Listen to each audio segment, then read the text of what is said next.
Once upon a time, in a village nestled between mountains and a lake, there lived a man named Ashiq. He was known for his gentle heart and strong hands, a true embodiment of masculinity. But even the strongest oak can be felled by a single, if misguided, axe blow. And so it was with Ashiq. One fateful day, he chopped down the wrong tree, unleashing a curse that transformed his life into a nightmare. But let me tell you about this curse and what it did to him and his family. It started with small but strange things. His family members began feeling tired all the time, like they were drowning in a thick fog. At night, they had dreams filled with writhing snakes and shadowy figures lurking just out of sight. They also began to feel like someone was watching them, an unnerving sensation that followed them everywhere. One day, Ashiq's uncle went to use the bathroom, but when he looked into the mirror, he saw his niece, Lamia, standing behind him. She was whispering something to herself, but her reflection in the mirror wasn't moving. When he turned around, she was still there, her eyes distant and unfocused. When he asked her if everything was all right, she seemed surprised and quickly left the bathroom. This unsettling sight left him questioning his own sanity. Was what he saw a mere trick of the light or something more sinister? Then the family cat, usually a playful presence in their home, suddenly disappeared. Days turned into weeks with no sign of the missing feline. Just when they were about to give up hope of ever seeing him again, Ashiq's father found something disturbing in the backyard. It was the cat's collar. But what should have been a moment of sorrowful discovery became a horrifying one. The collar was stained with something dark and viscous, and the sight of it sent shivers down their spines. But these eerie incidents were just the beginning. For soon after, the strange occurrences began affecting Amia's family directly. At first, it was just a feeling of dread that settled over them like a shroud, stealing their joy and replacing it with fear. Then things started to escalate. Each night, Amia's family grew weaker. Her husband would come home from work only to collapse before reaching their doorstep.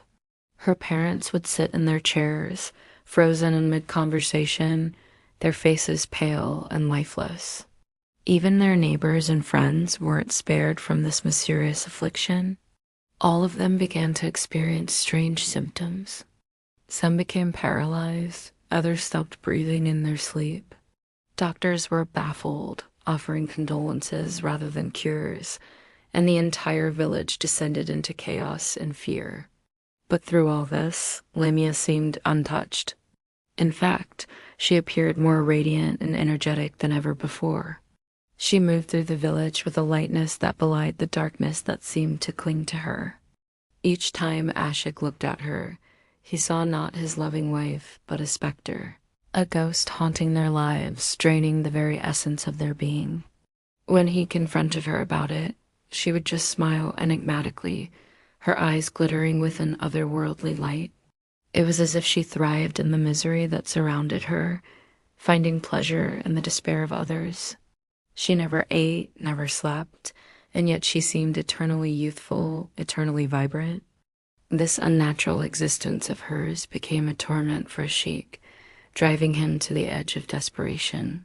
He tried to ignore the whispers in the village, the ones that spoke of black magic and ancient curses. But how could he when his own family and friends were caught in the crossfire? His world was crumbling around him, and he felt helpless to stop it. One day, determined to uncover the truth, Ashiq decided to follow his wife. He wanted answers, even if it meant betraying the one he loved. He began trailing her, keeping a safe distance, his heart heavy with foreboding. After hours of walking, Lamia stopped in a clearing in the forest, and that's where he finally lost sight of her. With a mix of apprehension and determination, he ventured into the thicket, pushing aside branches and brambles.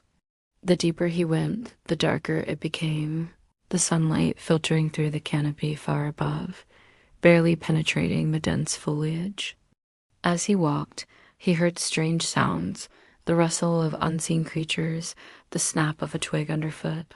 Each sound seemed amplified in the stillness of the woods, making him feel as though he were being stalked, Then he saw her. She stood by a moss-covered stone, her back to him. As he watched, she reached into a nearby animal carcass and pulled out something, her movements fluid and graceful. Holding the object in her hand, she began to chant in a language that sounded ancient and powerful.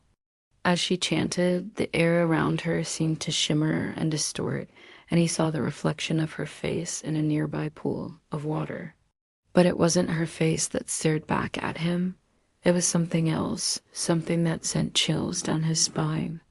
It was a face of unimaginable horror, twisted and grotesque, with eyes that burned like hot coals.